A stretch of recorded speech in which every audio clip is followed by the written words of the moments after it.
നാശനഷ്ടങ്ങൾ ഇതുവരെയും കണക്കെടുപ്പ് പൂർത്തിയായിട്ടില്ല. എത്ര പേരെ നമുക്ക് നഷ്ടപ്പെട്ടു എന്ന കണക്കെടുപ്പ് പൂർത്തിയായിട്ടില്ല. ഇനിയും തെരച്ചിൽ നടപടികൾ തുടർന്നു വരികയാണ്.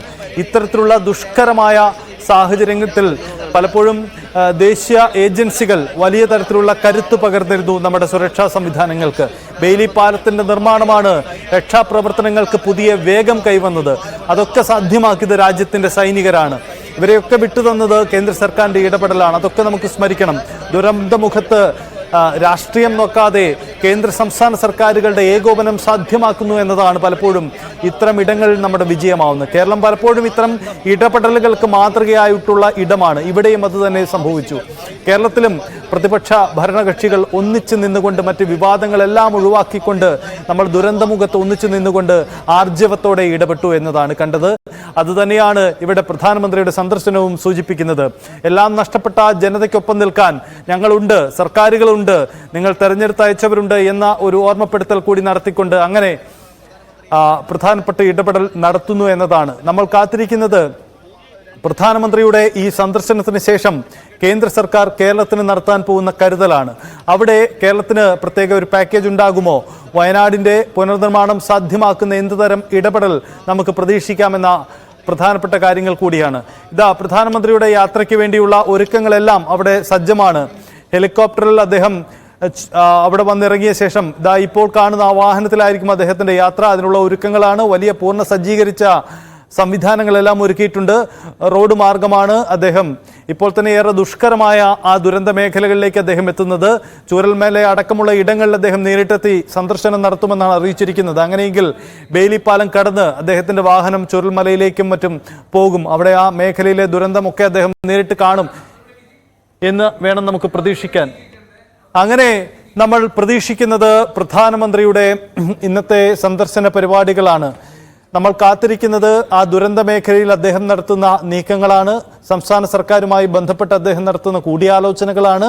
ഒപ്പം ഇനി അങ്ങോട്ടേക്കുള്ള തുടർ നടപടികളിൽ കേന്ദ്ര സഹായം എങ്ങനെയൊക്കെയാണ്, എന്തൊക്കെ ഇടപെടലുകളാണ് ഉണ്ടാവുന്നത് എന്നതാണ്.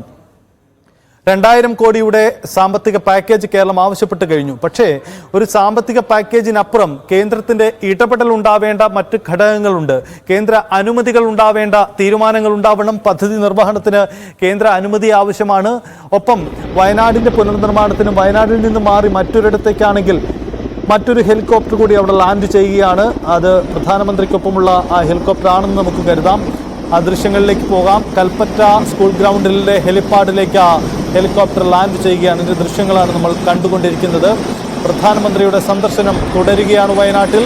വയനാടിന്റെ ദുരന്ത മേഖലകളിലൂടെ സന്ദർശിച്ച് ആ ദുരന്തത്തിന്റെ വ്യാപ്തി തിരിച്ചറിഞ്ഞുകൊണ്ട് ആ ജനതയുടെ കണ്ണീരൊപ്പാൻ ഞങ്ങളുമുണ്ട്, ഞാനുമുണ്ട് എന്ന സന്ദേശം പങ്കുവെക്കൽ കൂടിയായ സന്ദർശനം മാറുകയാണ്. അങ്ങനെ കേരളം മറ്റെല്ലാ തിരക്കുകളും മാറ്റിവെച്ച് മറ്റെല്ലാ അജണ്ടകളും മാറ്റിവെച്ചുകൊണ്ട് നമ്മൾ ഈ ദുരന്തമുഖത്ത് നമ്മൾ ഒന്നിച്ചു നിൽക്കുകയാണ്.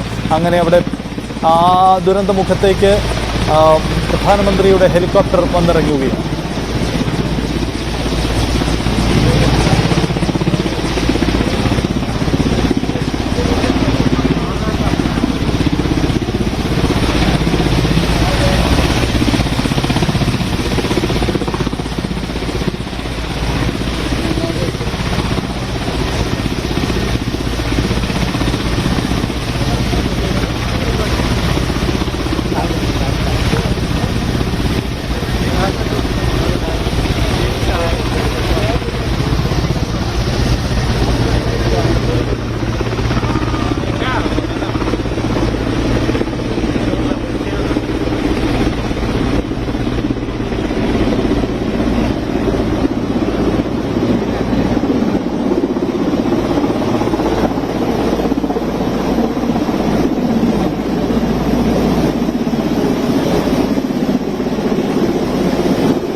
బాబు